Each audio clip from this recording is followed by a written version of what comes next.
And if we're talking about quadriceps hypertrophy in general, certainly the rectus femoris is one of those muscles that you'd want to actively train. Leg extension would be a good option. I actually favor it over the sissy squat because it's easier to load and get somewhat close to failure, which is probably another criteria for general hypertrophy training. It'd just be really difficult for many people to even do a sissy squat.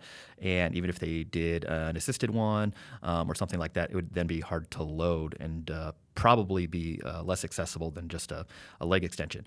But as far as how that transfers over to like leg strength, again, it depends how you're measuring it. If you're measuring leg strength via a leg extension, which many sort of research papers have done, yeah, probably pretty good transference. Increases leg strength. But if you're measuring strength via 1 rep max sort of squat, I don't know that you're missing much by not doing leg extensions. Yes, it is one exercise that probably increases the rectus femoris hypertrophy more than other certain types of exercises, particularly bilateral squat-based exercises. That should tell you something about the squat. It's just not limited by the rectus femoris and its hypertrophy. And certainly hypertrophy, muscular hypertrophy, increase of muscle cross-sectional area. That's one of the ways in which people can get stronger, right? The functional unit of the muscle, you get more of that, and so you can produce more force, but it has to be highly coordinated, right? So you can't just gain a bunch of muscle size via the leg extension, right? And then pray that your squat goes up. It just needs to be highly coordinated. So if you are gaining muscle size and it's highly coordinated because you're still practicing the test, the way that you're going to sort of assess somebody's strength level, yeah, likely to transfer over pretty well.